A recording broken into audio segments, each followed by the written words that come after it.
हरिः ॐ योगेशं सच्चिदानन्दं वासुदेवं व्रजप्रियं धर्मसंस्थापकं वीरं कृष्णं वन्दे जगद्गुरुं। श्रीहरिशरणम। श्रीमद् भगवद गीता के द्वितीय अध्याय का आज हम स्वाध्याय करेंगे और बड़ी सावधानी पूर्वक इस अध्याय का हम श्रवण करेंगे, क्योंकि यह सांख्य योग, ज्ञान योग और समस्त भगवद गीता का ज्ञान इसमें संक्षेप रूप में, सूत्र रूप में प्राप्त होता है। तो यह अध्याय बहुत महत्वपूर्ण अध्याय है। इसी में भगवद गीता का प्रारंभ भी होता है, अर्जुन भगवान के शरणागत भी होता है। तो आइए हम इस अध्याय का मनोयोग पूर्वक श्रवण करेंगे। ओम श्री परमात्मने नमः। अथ द्वितीयोऽध्यायः। यह दूसरा अध्याय। संजय उवाच तं तथा कृपयाविष्टमश्रुपूर्णाकुलेक्षणं विषीदन्तमिदं वाक्यम् उवाच मधुसूदनः। संजय बोले, और यहाँ पे जो संजय ने कहना प्रारंभ किया है, इससे पहले प्रथम अध्याय में भगवद गीता का श्रवण उन्होंने धृतराष्ट्र को कराया भी है। अब पुनः आगे की चर्चा कर रहे हैं। तो आगे की चर्चा जो करा रहे हैं, इसलिए कहते हैं कि वैसे कायरता से व्याप्त हुए उन अर्जुन के प्रति जो कि विषाद कर रहे हैं और आंसुओं के कारण जिनके नेत्रों की देखने की शक्ति अवरुद्ध हो रही है, भगवान मधुसूदन यह आगे कहे जाने वाले वचन बोले।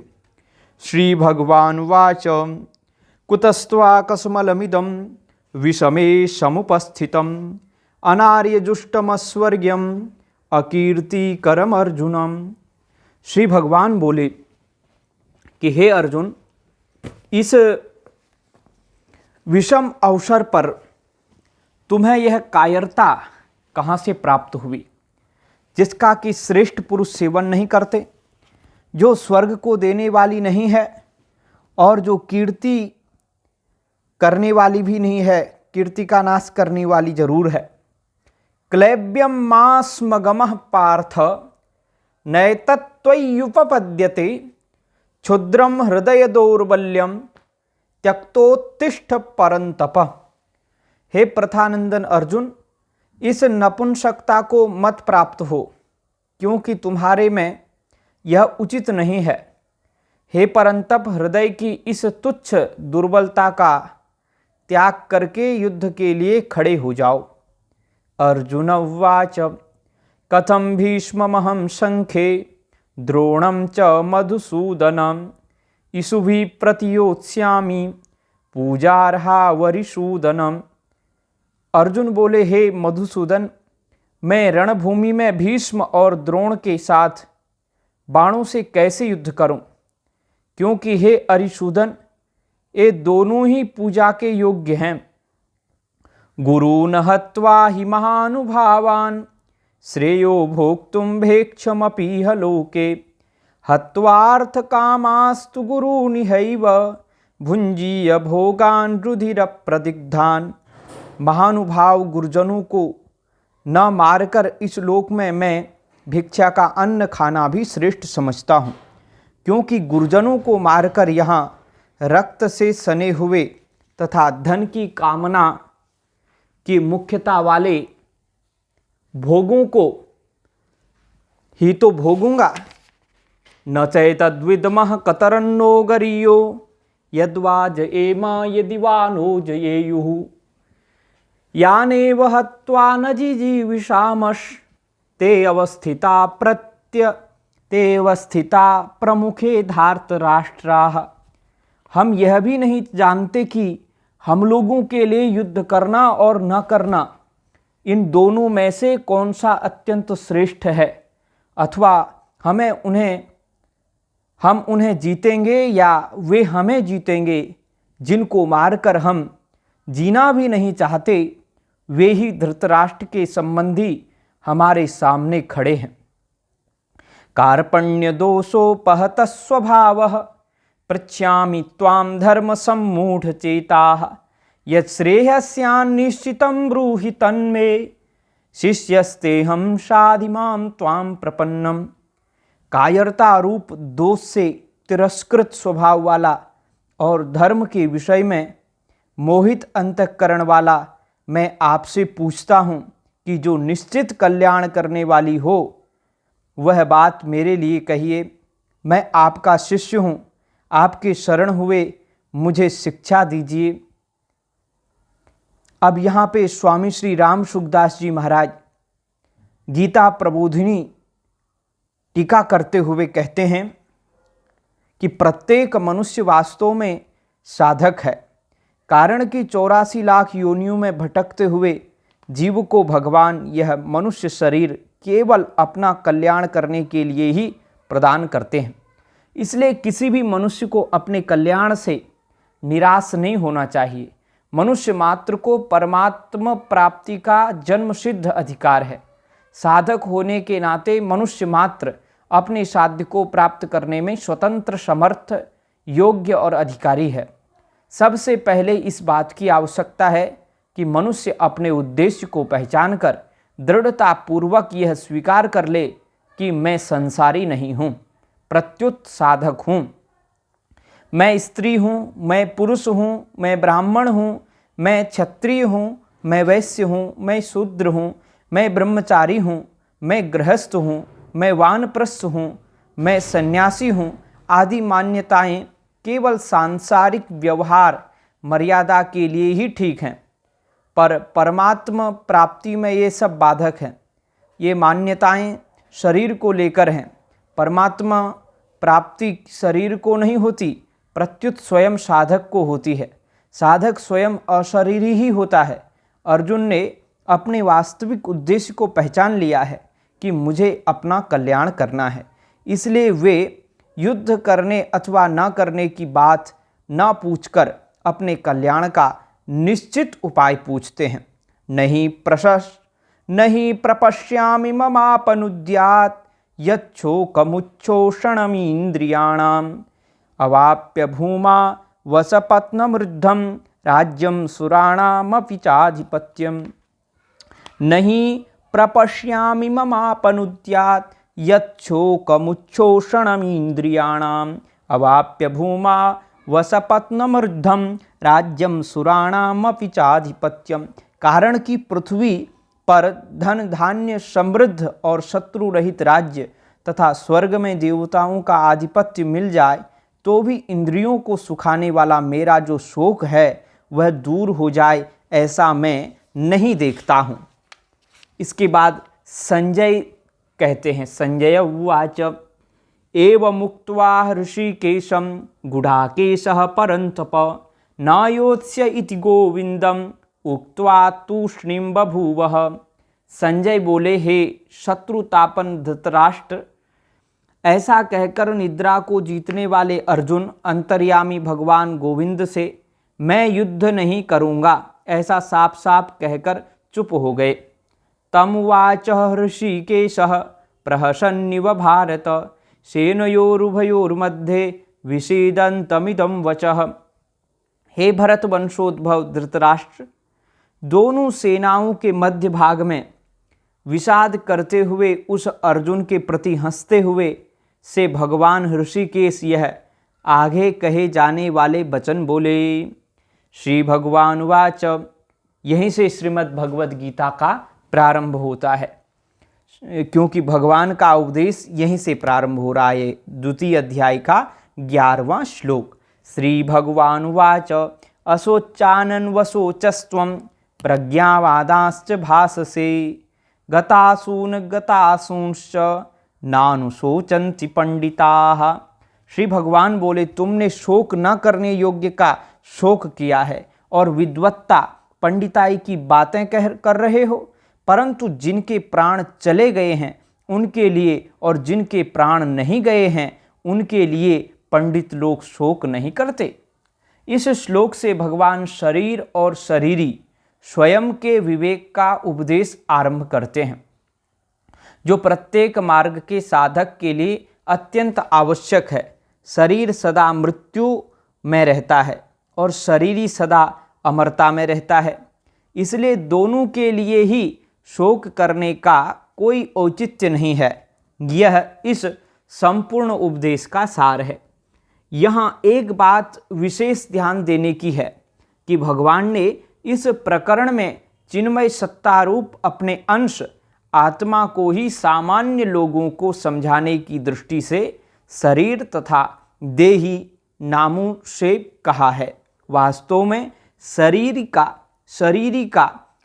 शरीर से संबंध है ही नहीं, हो सकता ही नहीं, असंभव है।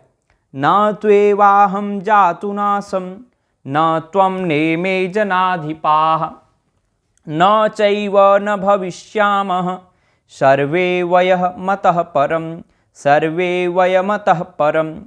किसी काल में मैं नहीं था और तू नहीं था तथा ये राजा लोग नहीं थे, यह बात भी नहीं है, और इसके बाद भविष्य में मैं, तू और राजा लोग हम सब नहीं रहेंगे, यह बात भी नहीं है। मनुष्य मात्र में मैं हूँ, इस रूप में असली एक सत्ता का अनुभव होता है। इस सत्ता में अहम मैं मिला हुआ होने से ही हूँ के रूप में अपनी अलग एक देशीय सत्ता अनुभव में आती है। यदि अहम न रहे तो है के रूप में एक सर्वदेशीय सत्ता ही अनुभव में आएगी। वह सर्वदेशीय सत्ता ही प्राणी मात्र का वास्तविक स्वरूप है। उस सत्ता में जड़ता का मिश्रण नहीं है, अर्थात उसमें मैं, तू, यह, वह, ये चारों ही नहीं है। सार बात यह है कि एक चिन्मय सत्ता मात्र के सिवाय कुछ भी नहीं है। देहिनोऽस्मिन् यथा देहे कौमारं यौवनं जरा तथा देहांतर प्राप्तिर्धीरस्तत्र न मुह्यति। देहधारी के इस मनुष्य शरीर में जैसे बालकपन, जवानी और वृद्धावस्था होती है, ऐसे ही दूसरे शरीर की प्राप्ति होती है। उस विषय में धीर मनुष्य मोहित नहीं होता है। जीव स्वयं तो निरंतर अमरत्व में ही रहता है, पर शरीर निरंतर मृत्यु में जा रहा है। जीव के गर्भ में आते ही मृत्यु का यह क्रम आरंभ हो जाता है।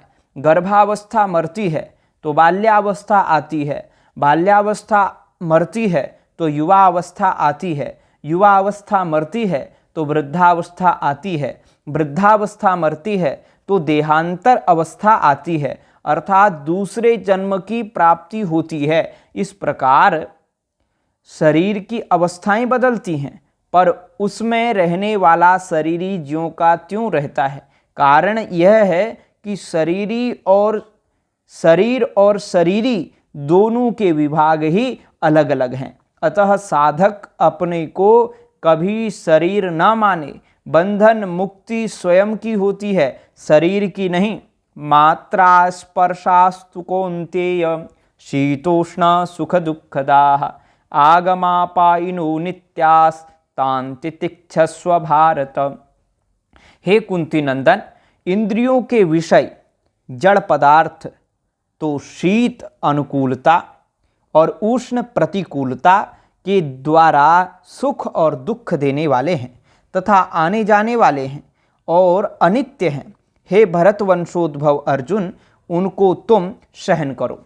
संसार की समस्त परिस्थितियां आने जाने वाली, मिलने बिछुड़ने वाली हैं। मनुष्य यह चाहता है कि सुखदायी परिस्थिति बनी रहे और दुखदायी परिस्थिति ना आए, परंतु सुखदायी परिस्थिति जाती ही है और दुखदायी परिस्थिति आती ही है। यह प्रकृति का नियम है, ये प्राकृत नियम है अथवा प्रभु का मंगलमय विधान है। अतः साधक को प्रत्येक परिस्थिति प्रसन्नतापूर्वक स्वीकार करनी चाहिए। निरंतर परिवर्तनशील वस्तुओं में स्थिरता देखना भूल है। इस भूल से ही ममता और कामना की उत्पत्ति होती है। देखने में वस्तु मुख्य दिखती है, क्रिया गौण, पर वास्तव में क्रिया ही क्रिया है, वस्तु है ही नहीं। यम ही न व्यथयन्ते ते पुरुषम पुरुषर्षभम शम दुख सुखम धीरम सोमृतत्वाय कल्पते। कारण कि हे पुरुषों में श्रेष्ठ अर्जुन, सुख दुख में सम रहने वाले जिस बुद्धिमान मनुष्य को ये मात्रा स्पर्श पदार्थ विचलित सुखी दुखी नहीं करते, वह अमर होने में समर्थ हो जाता है, अर्थात वह अमर हो जाता है। मिले हुए और बिछुड़ने वाले शरीर को मैं, मेरा तथा मेरे लिए मानना मनुष्य की मूल भूल है। यह भूल स्वतः स्वाभाविक नहीं है, प्रत्युत मनुष्य के द्वारा रची हुई कृत्रिम है। अपने विवेक को महत्व न देने से ही यह भूल उत्पन्न होती है। इस एक भूल से फिर अनेक तरह की भूलें उत्पन्न होती हैं। इसलिए इस भूल को मिटाना बहुत आवश्यक है और इसको मिटाने की जिम्मेवारी मनुष्य पर ही है। इसको मिटाने के लिए भगवान ने मनुष्य को विवेक प्रदान किया है।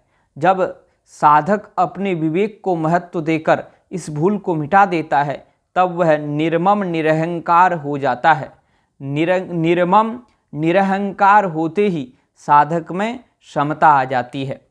नासतो विद्यते भावो ना भावो विद्यते सतः उभयोरपि दृष्टोन्त्वनयोस्तत्वदर्शिभिः। असत का तो भाव अर्थात सत्ता विद्यमान नहीं है और सत का अभाव विद्यमान नहीं है। तत्वदर्शी महापुरुषों ने इन दोनों का ही तत्व देखा अर्थात अनुभव किया है। दो विभाग हैं, चेतन विभाग है और जड़ विभाग नहीं। चेतन विभाग है, जड़ विभाग नहीं। तो है और नहीं यही बात है। चेतन माने है, जड़ माने नहीं। परमात्मा तथा संपूर्ण जीव चेतन विभाग में है और संसार शरीर जड़ विभाग में है। जड़ और चेतन दोनों का स्वभाव परस्पर विरुद्ध है। यह नियम है कि परस्पर विरुद्ध विश्वास एक साथ नहीं रह सकते। इसलिए है पर विश्वास होते ही नहीं का विश्वास निर्जीव हो जाता है और नहीं से विश्वास उठते ही है का विश्वास सजीव हो जाता है। सच्चा साधक एक है सत तत्व के सिवाय अन्य असत की सत्ता स्वीकार ही नहीं करता। अन्य की सत्ता स्वीकार न करने पर साधक में स्वतः है की स्मृति जागृत हो जाती है। है की स्मृति से साधक की साध्य के साथ अभिन्नता हो जाती है।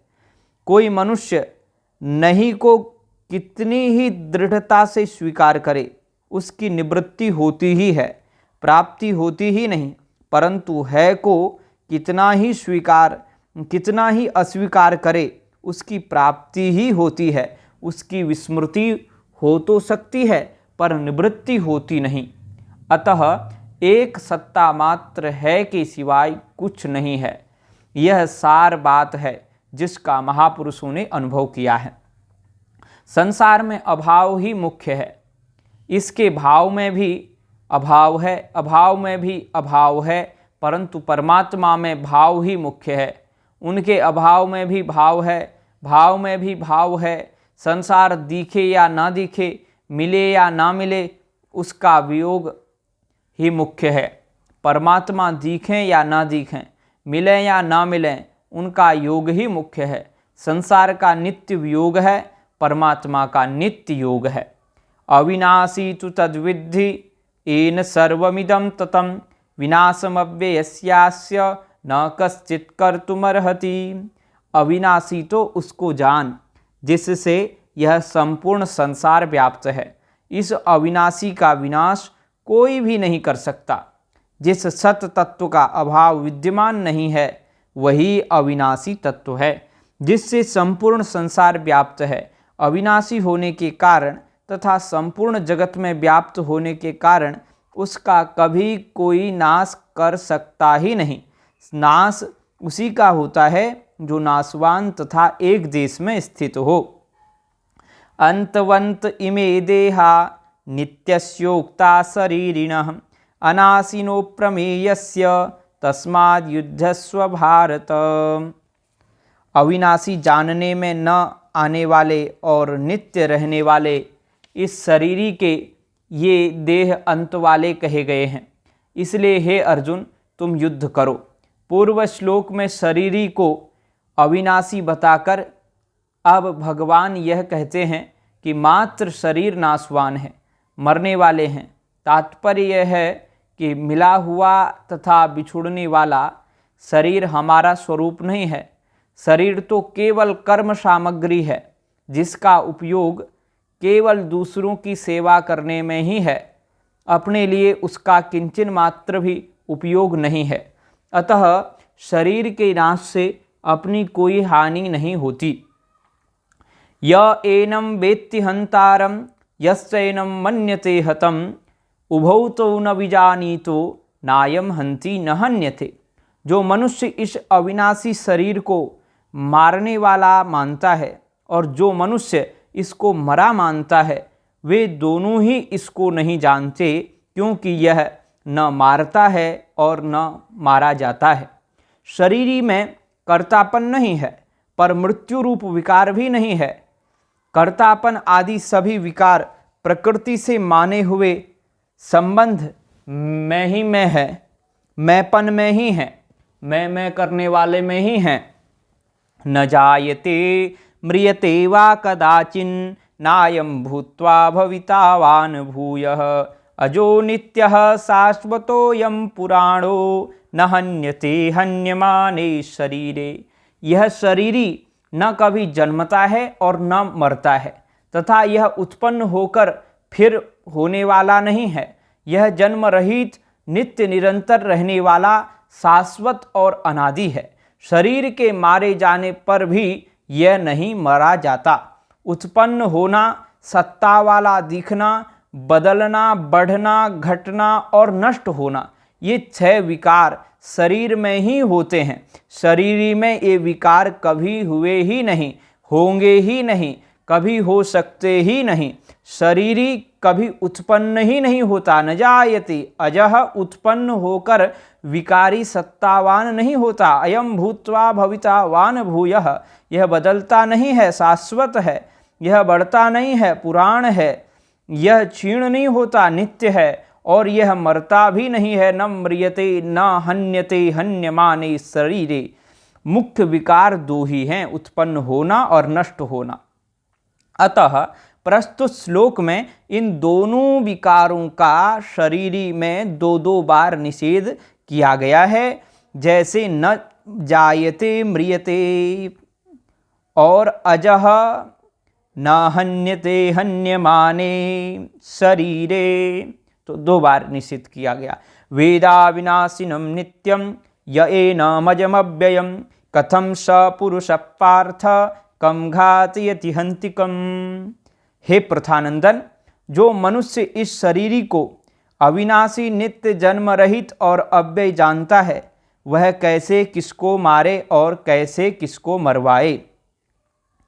शरीर की किसी भी क्रिया से शरीरी में किंचन मात्र भी कोई विकार उत्पन्न नहीं होता। अतः शरीरी किसी भी क्रिया का न तो करता है, न भोक्ता बनता है, न कारयिता ही बनता है। वासांसि जीर्णानि यथा विहाय तथा शरीराणि नरोपराणि। वासांसि जीर्णानि यथा विहाय नवानि गृह्णाति नरोपराणि तथा शरीराणि विहाय जीर्णानि अन्यानि संयाति नवानि देहि। मनुष्य जैसे पुराने कपड़ों को छोड़कर दूसरे नए कपड़े धारण कर लेता है, ऐसे ही देही पुराने शरीरों को छोड़कर दूसरे नए शरीरों को चला जाता है, दूसरे नए शरीरों में चला जाता है। जैसे कपड़े बदलने से मनुष्य बदल नहीं जाता, ऐसे ही अनेक शरीरों को धारण करने और छोड़ने पर भी शरीरी वही का वही रहता है, बदलता नहीं। तात्पर्य है कि शरीरी के परिवर्तन तथा नाश से स्वयं का परिवर्तन तथा नाश नहीं होता। यह सबका अनुभव है कि हम रहते हैं, बचपन आता और चला जाता है। हम रहते हैं, जवानी आती है और चली जाती है। हम रहते हैं, बुढ़ापा आता है और चला जाता है। वास्तव में न बचपन है, न जवानी है, न बुढ़ापा है, न मृत्यु है, प्रत्युत केवल हमारी सत्ता ही है। नैनं छिन्दन्ति शस्त्राणि, नैनं छिन्दन्ति शस्त्राणि, नैनं दहति पावकः, न चैनं क्लेदयन्त्यापो, न शोषयति मारुतः। शस्त्र इस शरीर को काट नहीं सकते, अग्नि इसको जला नहीं सकती, जल इसको गीला नहीं कर सकता और वायु इसको सुखा नहीं सकती।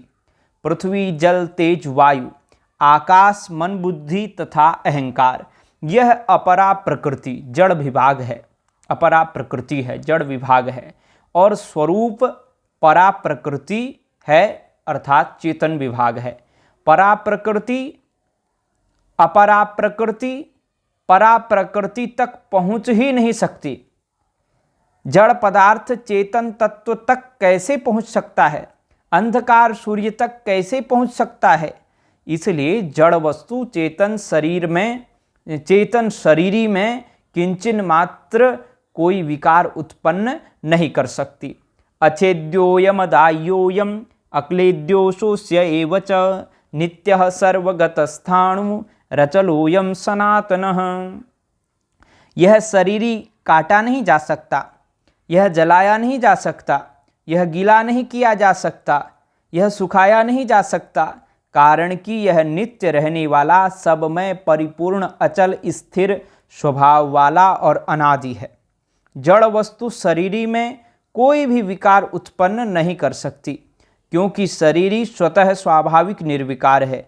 निर्विकारता इसका स्वरूप है। शरीरी सर्वगत है, शरीरी सर्वगत है, शरीरगत नहीं। जो 84 लाख योनियों से होकर आया वह शरीरगत कैसे हो सकता है? जो सर्वगत है वह शरीरगत एकदेशीय नहीं हो सकता। जो शरीरगत है वह सर्वगत नहीं हो सकता। अव्यक्तोयम अचिन्त्योयम अविकार्योयमुच्यते तस्मादेवं विदित्वैनं नानुशोचितुमर्हसि। यह देही प्रत्यक्ष नहीं दिखता, यह चिंतन का विषय नहीं है और यह निर्विकार कहा जाता है। अतः इस देही को ऐसा जानकर शोक नहीं करना चाहिए।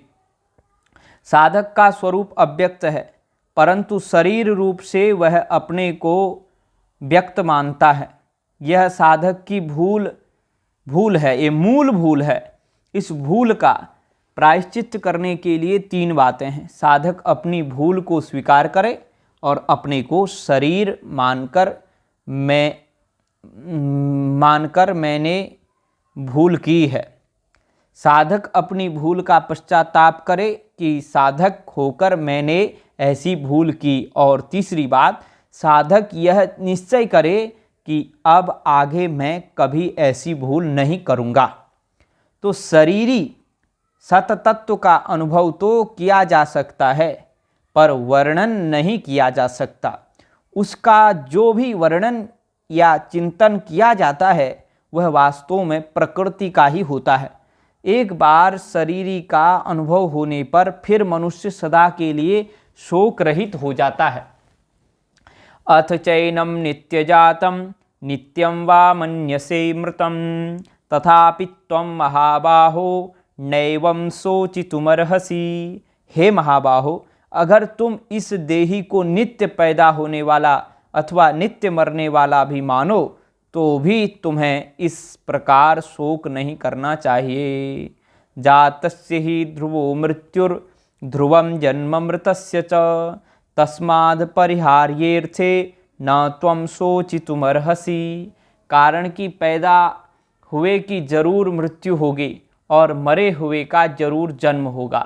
अतः इस जन्म मरण रूप परिवर्तन के प्रवाह का निवारण नहीं हो सकता।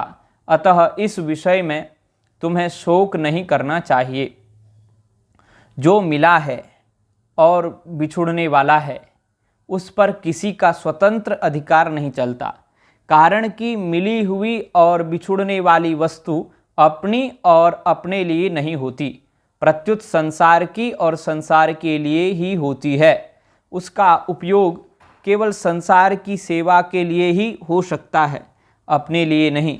अव्यक्तादीनि भूतानि व्यक्तमध्यानि भारत अव्यक्तनिधनान्यैव तत्र का परिदेवना। हे भारत, सभी प्राणी जन्म से पहले अप्रकट थे और मरने के बाद अप्रकट हो जाएंगे, केवल बीच में ही प्रकट दिखते हैं, अतः इसमें शोक करने की बात ही क्या है। शरीरी स्वयं अविनाशी है, शरीर विनाशी है। स्थूल दृष्टि से केवल शरीरों को ही देखें तो वे जन्म से पहले भी हमारे साथ नहीं थे और मरने के बाद भी वे हमारे साथ नहीं रहेंगे।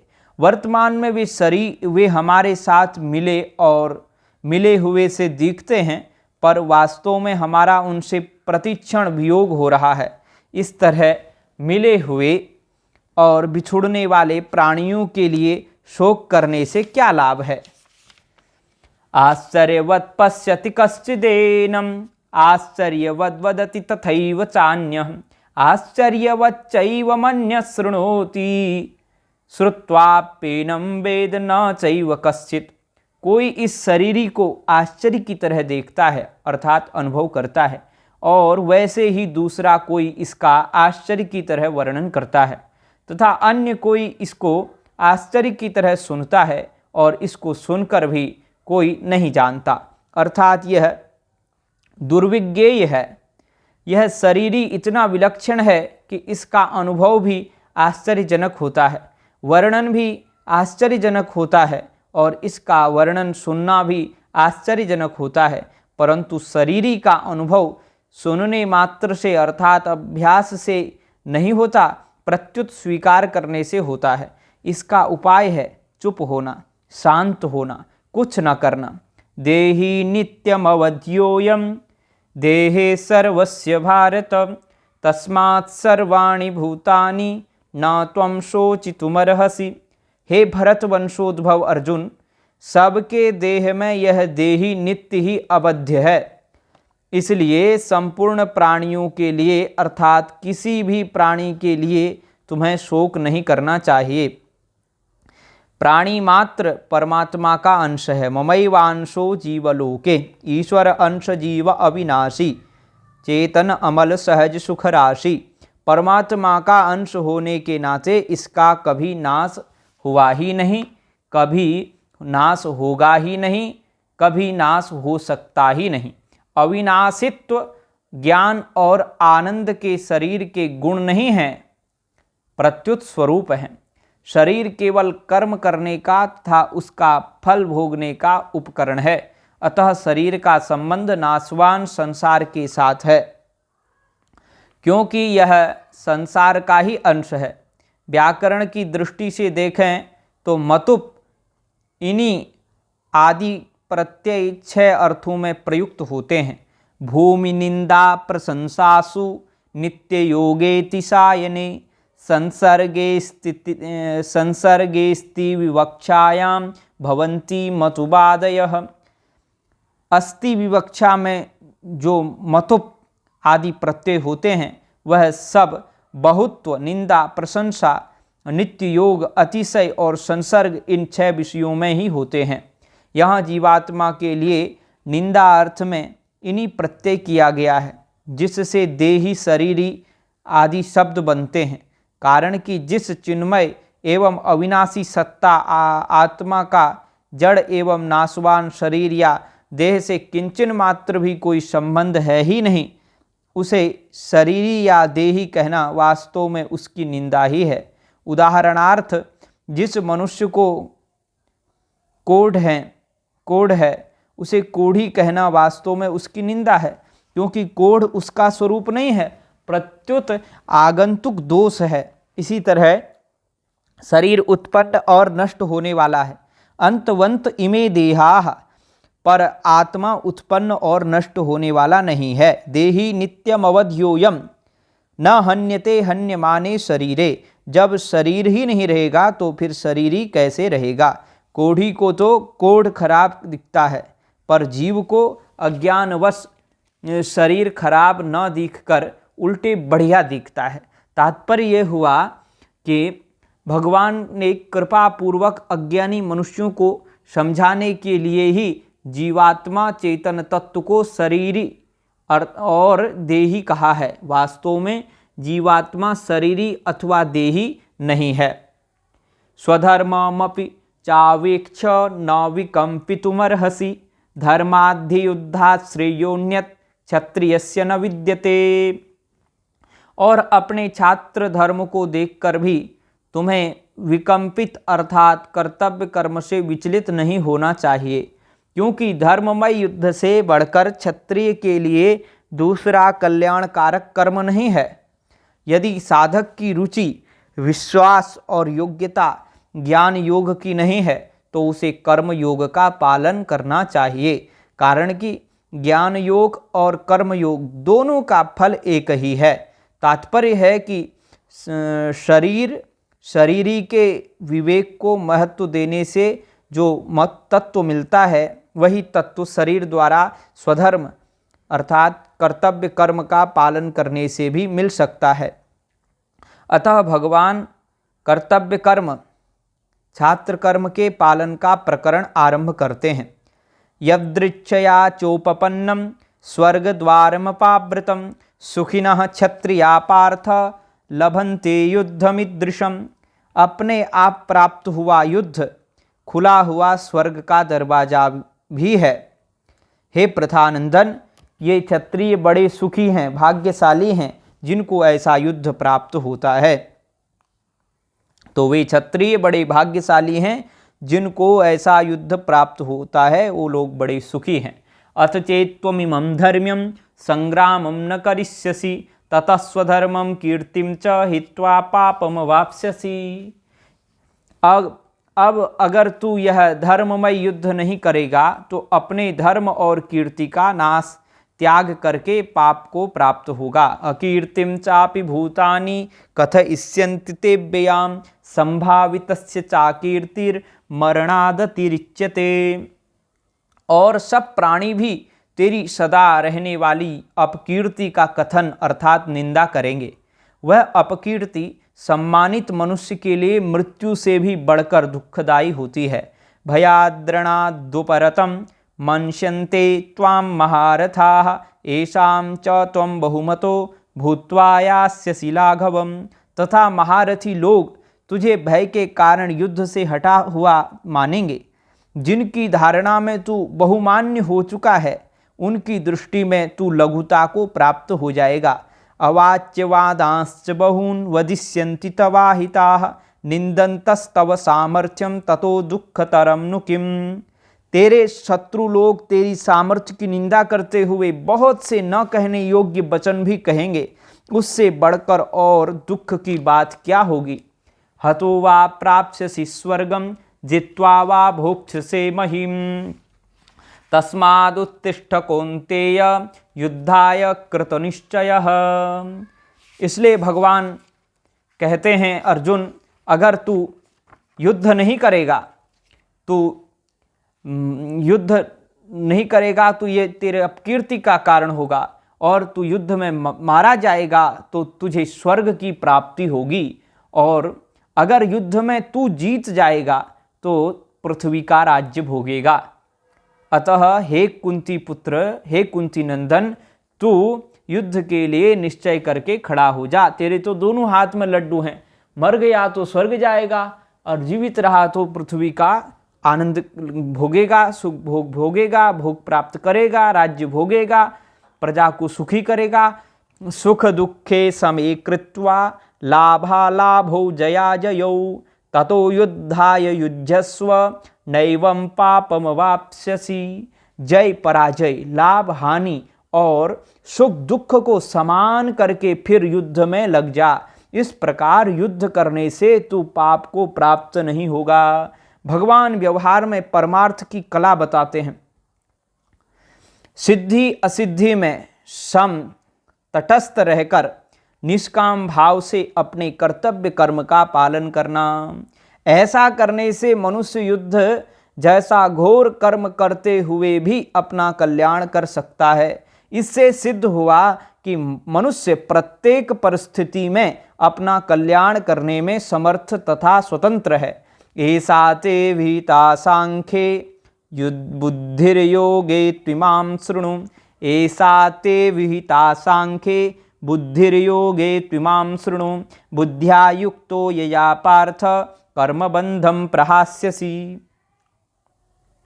हे पार्थ, यह समबुद्धि तेरे लिए पहले सांख्य योग में कही गई और अब तू इसको कर्म योग के विषय में सुन।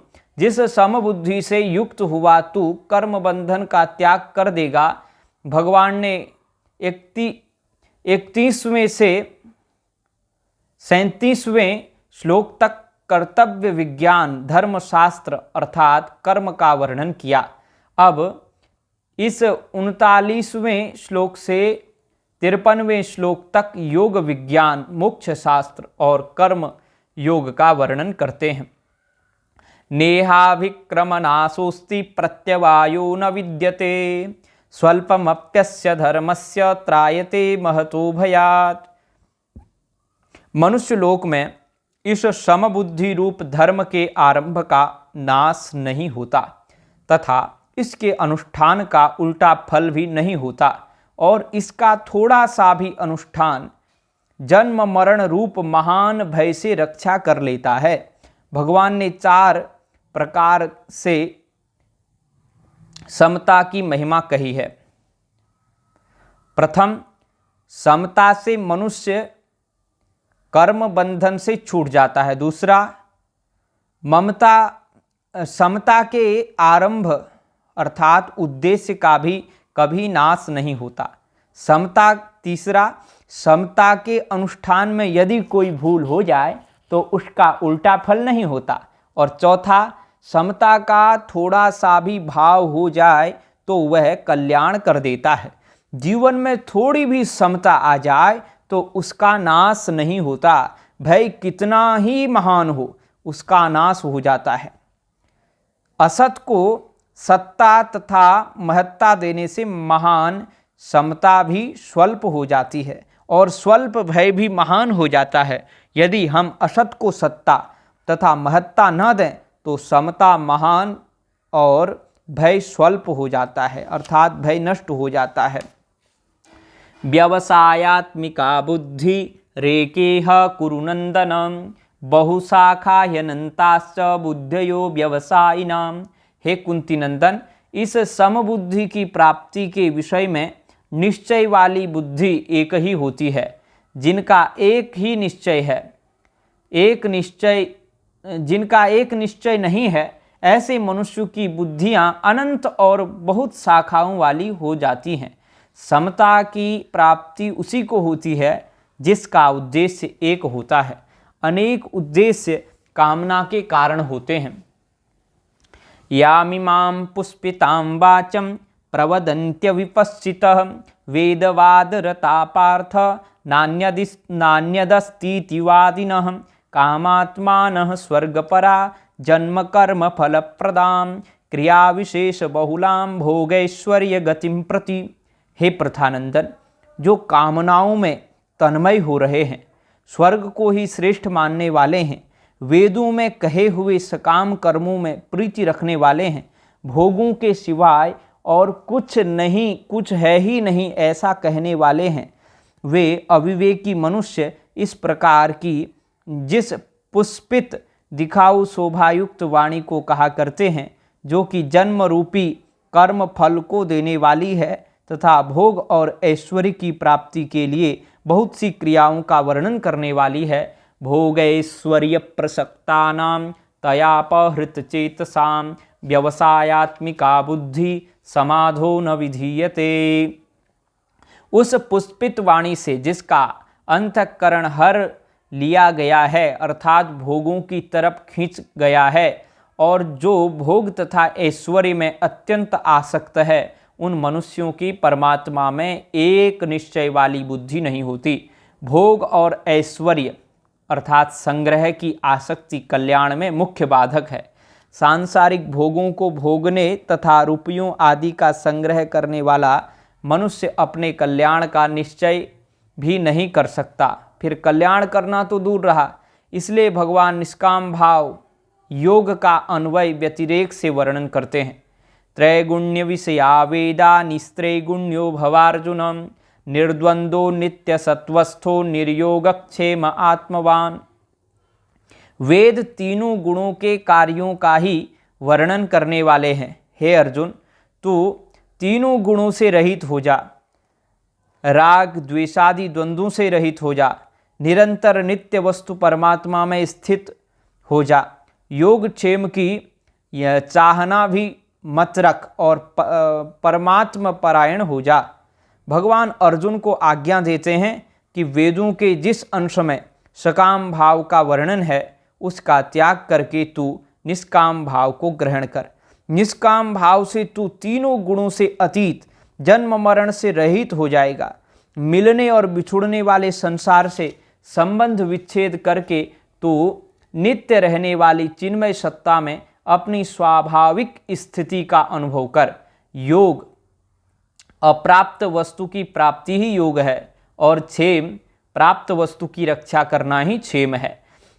तो योग और क्षेम की कामना का भी त्याग कर दे, क्योंकि कामना मात्र बंधन कारक है। पहले 42वें श्लोक में भगवान ने बताया कि जो मनुष्य वेदवाद रता पार्थ वेदोक्त सकाम कर्मों में रुचि रखने वाले होते हैं, उनकी बुद्धि व्यवसायात्मिका नहीं होती, निश्चयात्मिका नहीं होती। कल्याण कारण की व्यवसायात्मिका बुद्धि के लिए निष्काम होना आवश्यक है। वेद तीनों गुणों के कार्य का वर्णन करने वाले हैं, इसलिए भगवान अर्जुन को तीनों गुणों से रहित होने की आज्ञा देते हैं। निस्त्रेय गुण्यो भवार्जुन, वेदोक्त सकाम अनुष्ठान को करने वाले मनुष्यों को योगक्षेम की प्राप्ति नहीं होती और वे संसार चक्र में पड़े रहते हैं। एवं त्रयी धर्ममनुप्रपन्ना गतागतम काम कामा लभन्ते। तो संसार चक्र में पढ़ने का कारण वेद नहीं है, प्रत्युत कामना है। भगवत परायण साधक को भोग व संग्रह की कामना तो दूर रही, योगक्षेम की भी कामना नहीं करनी चाहिए। इसलिए भगवान अर्जुन से कहते हैं कि तू मेरे परायण होकर योगक्षेम की भी कामना का त्याग कर दे, अर्थात सांसारिक अथवा पारमार्थिक कोई भी कामना न रखकर सर्वथा निष्काम हो जा। भगवान के समान दयालु कोई नहीं है। वे कहते हैं कि भक्तों का योगक्षेम मैं स्वयं वहन करता हूँ, योगक्षेमम वहाम्यहम्। मैं उनके साधन की संपूर्ण विघ्न बाधाओं को भी दूर कर देता हूँ। तो प्राप्त वस्तु का रक्षण, अप्राप्त वस्तु की प्राप्ति योग, अप्राप्त वस्तु की प्राप्ति योग और प्राप्त वस्तु की रक्षण क्षेम भगवान कहते हैं मैं करता हूँ। तो भगवान कहते हैं मैं उनके साधन की संपूर्ण विघ्न बाधाओं को भी दूर कर देता हूँ। मच्चित्त सर्व दुर्गाणि मत प्रसादात् तरिष्यसि, और उनका उद्धार भी कर देता हूँ। तेषाम अहम समुद्धरता, उनका समुद्धरता भी मैं ही हूँ। अतः भगवान के भजन में लगे हुए साधक को अपने साधन तथा उद्धार के विषय में कोई चिंता नहीं करनी चाहिए। यावानर्थ उदप्पाने सर्वतः संप्लुतोदके तावान सर्वेषु वेदेषु ब्राह्मणस्य विजानतः। सब तरह से परिपूर्ण महान जलाशय के प्राप्त होने पर छोटे गड्ढों में भरे हुए जल में मनुष्य का जितना प्रयोजन रहता है, अर्थात कुछ भी प्रयोजन रहता नहीं, वेदों और शास्त्रों को तत्व से जानने वाले ब्रह्मज्ञानी का संपूर्ण वेदों में उतना ही प्रयोजन रहता है, अर्थात कुछ भी प्रयोजन नहीं रहता। इस श्लोक में ऐसे महापुरुष का वर्णन हुआ है जिसे परम विश्राम की प्राप्ति हो गई है। पायो परम विश्राम, परम विश्राम की प्राप्ति होने पर फिर किसी क्रिया तथा पदार्थ की आवश्यकता नहीं रहती, वह पूर्णता को प्राप्त हो जाता है। ऐसे महापुरुष को ब्राह्मण कहने का तात्पर्य है कि जिसने पूर्णता को प्राप्त कर लिया है वही वास्तविक ब्राह्मण है। कर्मण्येवाधिकारस्ते मा फलेषु कदाचन मा कर्म फल हेतुर्भुर्मा ते संगोस्त्वकर्मणि। कर्तव्य कर्म करने में ही तेरा अधिकार है, फलों में कभी नहीं।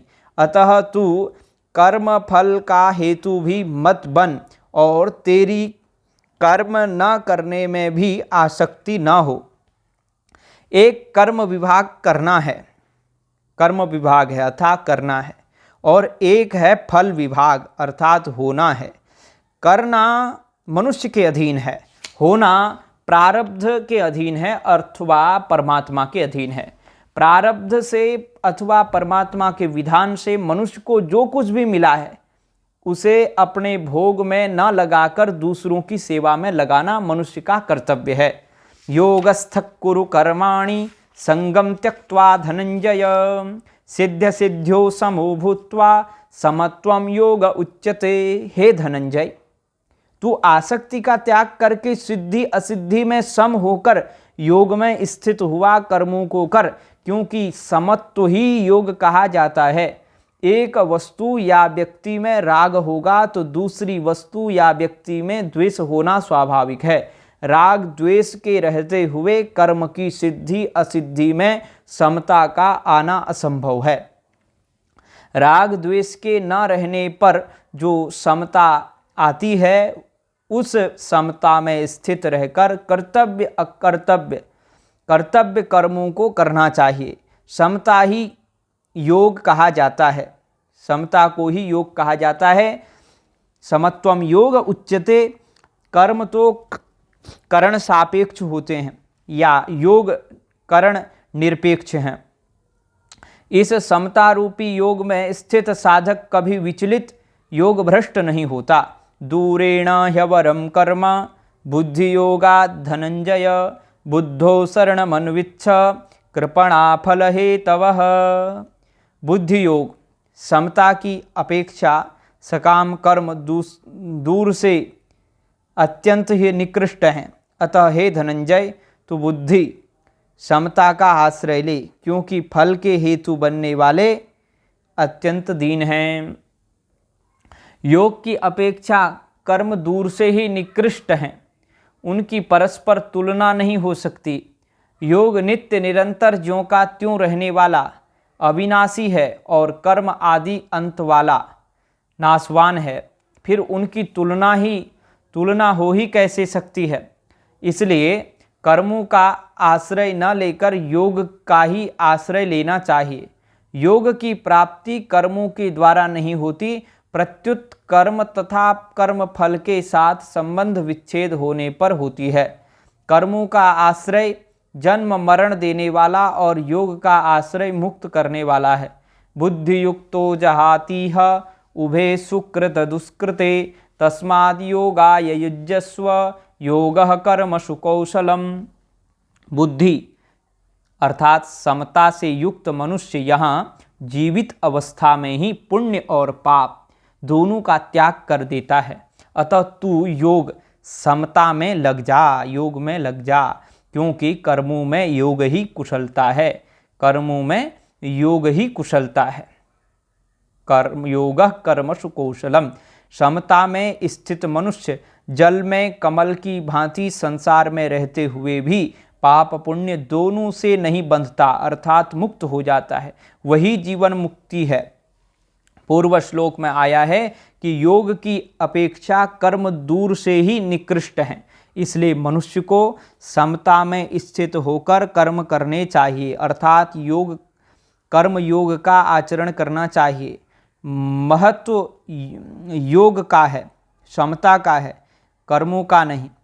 कल्याण करने की शक्ति योग में है, कर्म योग में है, कर्मों में नहीं। बुद्धि योग और बुद्धि योग और बुद्धि योग, ये दोनों ही शब्द गीता जी में कर्मयोग के लिए आए हैं। कर्मजं बुद्धि युक्ता ही फलम त्यक्त्वा मनीषिणः जन्म बंध विनिर्मुक्ता पदम गच्छन्त्यनामयम्।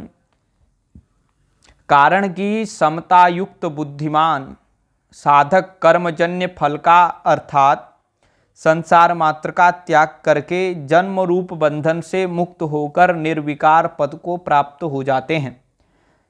समता में स्थित होकर कर्म करने वाले अर्थात कर्मयोगी साधक जन्म मरण से रहित होकर परमात्म तत्व को प्राप्त हो जाते हैं। अतः कर्मयोग मुक्ति का स्वतंत्र साधन है।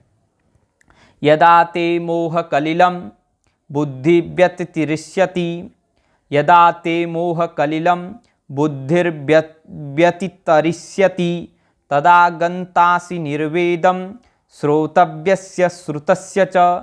जिस समय तेरी बुद्धि मोह रूपी दलदल को भली भांति तर जाएगी, उसी समय तू सुने हुए और सुनने में आने वाले भोगों से वैराग्य को प्राप्त हो जाएगा।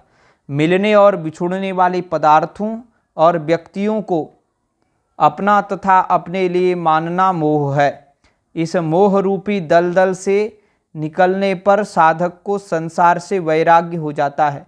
संसार से वैराग्य होने पर अर्थात राग का नाश होने पर योग की प्राप्ति हो जाती है। श्रुति विप्रतिपन्नाते यदा स्थास्यति निश्चला समाधावचला बुद्धिस् तदा योगमवाप्स्यसि। जिस काल में शास्त्रीय मतभेदों से विचलित हुई तेरी बुद्धि निश्चल हो जाएगी और परमात्मा में अचल हो जाएगी, उस काल में तू योग को प्राप्त हो जाएगा। पूर्व श्लोक में सांसारिक मोह के त्याग की बात कहकर भगवान प्रस्तुत श्लोक में शास्त्रीय मोह अर्थात सीखे हुए अनुभवहीन ज्ञान के त्याग की बात कहते हैं। ये दोनों ही प्रकार के मोह साधक के लिए बाधक हैं। शास्त्रीय मोह के कारण साधक द्वैत अद्वैत आदि मतभेदों में उलझकर खंडन मंडन में लग जाता है। केवल अपने कल्याण का ही दृढ़ उद्देश्य होने पर साधक सुगमता पूर्वक इस मोह से तर जाता है, दोनों प्रकार के मोह से तर जाता है। अर्जुन उवाच स्थित प्रज्ञस्य का भाषा समाधिस्थस्य केशवः।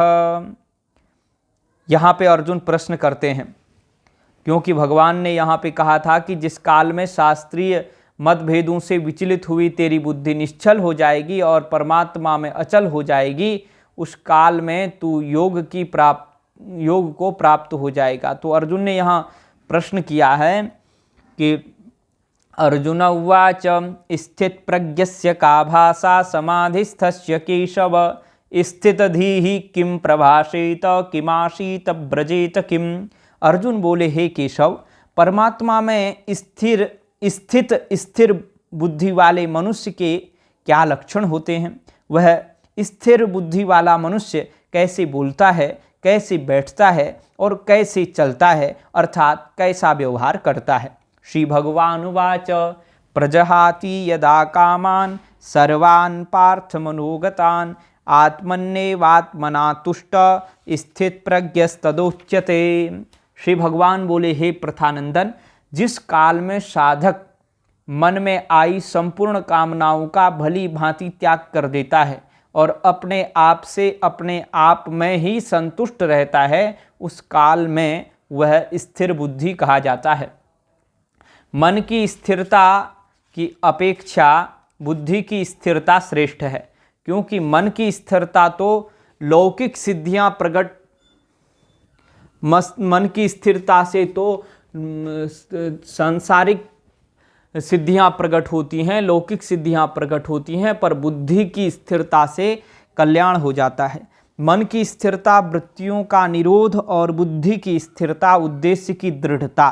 त्याग उसी का होता है जो वास्तव में सदा से ही त्यक्त है। कामना स्वयंगत न होकर मनोगत है, परंतु मन के साथ तादात्म्य होने के कारण कामना स्वयं में दिखने लगती है। जब साधक को स्वयं में संपूर्ण कामनाओं के अभाव का अनुभव हो जाता है, तब उसकी बुद्धि स्वतः स्थिर हो जाती है। दुःखेष्वनुद्विग्नमना सुखेषु विगतस्पृहः वीतराग भयक्रोध स्थितधीर्मुनिरुच्यते। स्थितधीर्मुनिरुच्यते। दुखों की प्राप्ति होने पर जिसके मन में उद्वेग नहीं होता, सुखों की प्राप्ति होने पर जिसके मन में स्पृहा नहीं होती, तथा जो राग भय और क्रोध से सर्वथा रहित हो गया है, वह मननशील मनुष्य स्थिर बुद्धि कहा जाता है। यह सर्वत्रानभिस्नेहस् तत्तत्प्राप्य शुभाशुभम नाभिनंदति न द्वेष्टि तस्य प्रज्ञा प्रतिष्ठिता।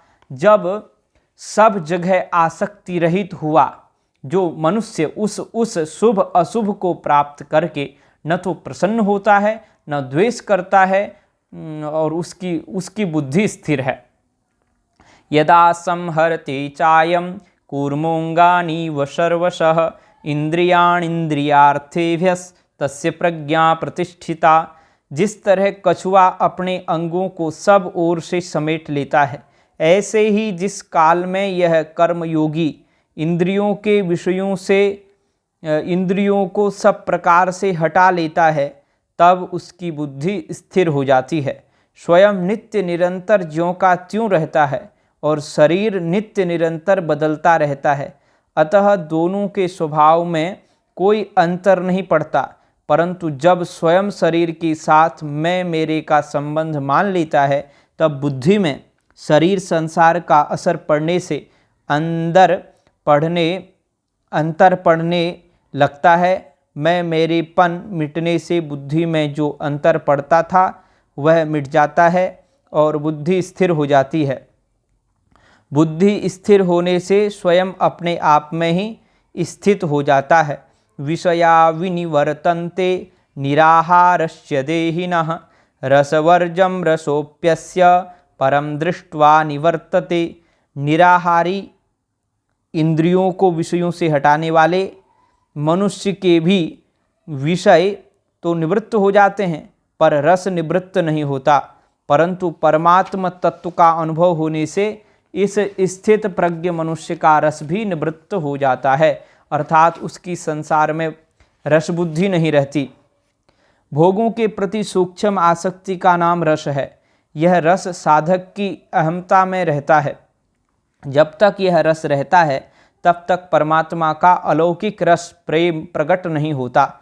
इस रस बुद्धि के कारण ही भोगों की पराधीनता रहती है। साधक के द्वारा भोगों का त्याग करने पर भी रस बुद्धि बनी रहती है, जिसके कारण भोगों के त्याग का बड़ा महत्व दिखता है और अभिमान भी होता है कि मैंने भोगों का त्याग कर दिया। यद्यपि यह रस तत्व प्राप्ति के पहले भी नष्ट हो जाता है, तथापि तत्व प्राप्ति के बाद यह सर्वथा नष्ट हो ही जाता है। यततो ह्यपि कौन्तेय पुरुषस्य विपश्चितः इंद्रियाणि प्रमाथीनि हरन्ति प्रसभं मनः। कारण कि हे कुंती नंदन, रस बुद्धि रहने से यत्न करते हुए विद्वान मनुष्य की भी प्रमथनशील इंद्रियां उसके मन को बलपूर्वक हर लेती हैं। बुद्धिमान साधक को अपनी इंद्रियों पर कभी विश्वास नहीं करना चाहिए, कारण कि जब तक अहमता में रसबुद्धि पड़ी है, तब तक साधक का पतन होने की संभावना रहती है। तानि सर्वाणि संयम्य युक्त आसीत मत्परः वसे ही यस्येन्द्रियाणि तस्य प्रज्ञा प्रतिष्ठिता। कर्मयोगी साधक उन संपूर्ण इंद्रियों को वश में करके मेरे परायण होकर बैठे, क्योंकि जिसकी इंद्रियां वश में हैं उसकी बुद्धि स्थिर है। साधन की पूर्णता के लिए भगवान की परायणता आवश्यक है। भगवान के परायण होने से इंद्रियां सुगमता पूर्वक वश में हो जाती हैं। अपने पुरुषार्थ से इंद्रियों को सर्वथा वश में करना कठिन है। इंद्रियां सर्वथा वश में होने से ही बुद्धि स्थिर होती है। तो इंद्रियों को वश में करना आवश्यक है। ध्यायतो विषयान् पुंसः संगस्तेषुपजायते, संगात् संजायते कामः, कामात् क्रोधोऽभिजायते, क्रोधात् भवति सम्मोहः, सम्मोहात् स्मृतिविभ्रमः, स्मृतिभ्रंशात् बुद्धिनाशो, बुद्धिनाशात् प्रणश्यति। विषयों का चिंतन करने वाले मनुष्य की उन विषयों में आसक्ति पैदा हो जाती है, आसक्ति से कामना पैदा होती है, कामना से बाधा लगने पर क्रोध पैदा होता है, क्रोध होने पर सम्मोह पैदा हो जाता है, सम्मोह हो जाता है, मूढ़भाव हो जाता है, सम्मोह से स्मृति भ्रष्ट हो जाती है, स्मृति भ्रष्ट होने पर बुद्धि का नाश हो जाता है, विवेक का नाश हो जाता है, बुद्धि का नाश होने पर मनुष्य का पतन हो जाता है। तो विषय भोगों को भोगना तो दूर रहा, उनका राग पूर्वक चिंतन करने मात्र से साधक पतन की ओर चला जाता है। कारण कि भोगों का चिंतन भी भोग भोगने से कम नहीं है। राग द्वेष वियुक्तैस्तु विषयानिन्द्रियैश्चरन् आत्मवश्यैर्विधेयात्मा प्रसादमधिगच्छति, प्रसादे सर्वदुःखानां हानिरस्योपजायते, प्रसन्नचेतसो ह्यासु बुद्धिः पर्यवतिष्ठते। परंतु वशीभूत अंतःकरण वाला कर्मयोगी साधक राग द्वेष से रहित अपने वश में की हुई इंद्रियों के द्वारा विषयों का सेवन करता हुआ अंतःकरण की निर्मलता को प्राप्त हो जाता है। अंतःकरण की निर्मलता प्राप्त होने पर साधक के संपूर्ण दुखों का नाश हो जाता है और ऐसे शुद्ध चित्त वाले साधक की बुद्धि निस्संदेह बहुत जल्दी परमात्मा में स्थिर हो जाती है। यदि विषयों में राग बुद्धि न हो तो शास्त्र विहित भोगों का सेवन करते हुए भी पतन नहीं होता, प्रत्युत उत्थान ही होता है। नास्ति बुद्धिरयुक्तस्य न चायुक्तस्य भावनम, न चाभावयतशान्तिरशान्तस्य कुतः सुखम। जिसके मन इंद्रियां संयमित नहीं हैं, ऐसे मनुष्य की व्यवसायात्मिका बुद्धि नहीं होती, और व्यवसायात्मिका बुद्धि न होने से उस अयुक्त मनुष्य में निष्काम भाव अथवा कर्म परायणता का भाव नहीं होता। निष्काम भाव न होने से उसको शांति नहीं मिलती, फिर शांति रहित मनुष्य को सुख कैसे मिल सकता है। कर्मयोग में निष्काम भाव की मुख्यता है। निष्काम भाव के लिए मन और इंद्रियों का संयम तथा निश्चय वाली बुद्धि का होना आवश्यक है। इस निश्चय वाली बुद्धि को ही व्यवसायात्मिका बुद्धि कहते हैं। अशांति का मूल कारण कामना है। जब तक मनुष्य के भीतर किसी प्रकार की कामना है तब तक उसे शांति नहीं मिल सकती। कामना युक्त चित्त सदा अशांत रहता है। इंद्रियाणाम हि चरताम यन्मनोनुविधीयते तदस्य हरति प्रज्ञाम वायुर्नावमिवाम्भसी। कारण कि अपने अपने विषयों में विचरती हुई इंद्रियों में से एक ही इंद्रिय जिस मन को अपना अनुगामी बना लेती है, वह अकेला मन जल में नौका को वायु की तरह इसकी बुद्धि को हर लेता है। जब तक साधक की बुद्धि एक उद्देश्य में दृढ़ नहीं होती तब तक संपूर्ण इंद्रियों का तो कहना ही क्या है, एक ही इंद्रिय मन को हर लेती है और मन बुद्धि को हर कर उसे भोगों में लगा देता है।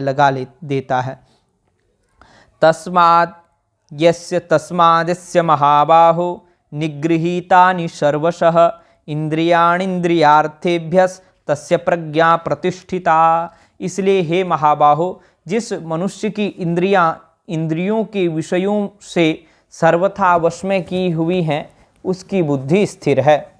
या निशा सर्वभूतानां तस्यां जागृति संयमी, यस्यां जागृति भूतानि सा निशा पश्चितो मुने।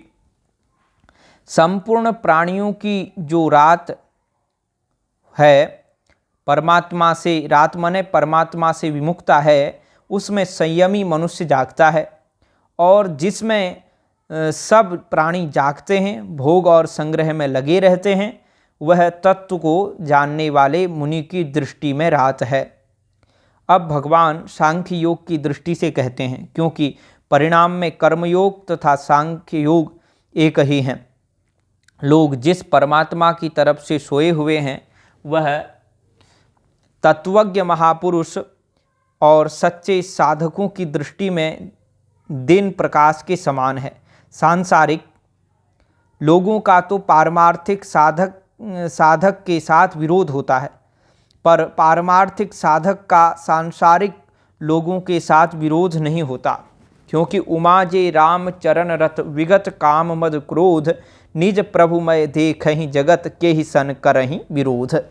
मानस में उत्तरकांड में गोस्वामी जी कहते हैं कि सांसारिक लोगों ने तो केवल संसार को ही देखा है, पर पारमार्थिक साधक संसार को भी जानता है और परमात्मा को भी जानता है। संसार में रचे पचे लोग सांसारिक वस्तुओं की प्राप्ति में ही अपनी उन्नति मानते हैं, परंतु तत्वज्ञ महापुरुष और सच्चे साधकों की दृष्टि में वह रात के अंधकार की तरह है, उसका किंचन मात्र भी महत्व नहीं है। महत्व तो परमात्मा का है, संसार का महत्व नहीं है। अगर संसार की महत्ता दिखती है तो परमात्मा के कारण से दिखती है। आपूर्यमाण मचल प्रतिष्ठम समुद्रमाप प्रविशन्ति यद्वत् तद्वत् कामायम प्रविशन्ति सर्वे स शांतिमाप्नोति न काम कामी।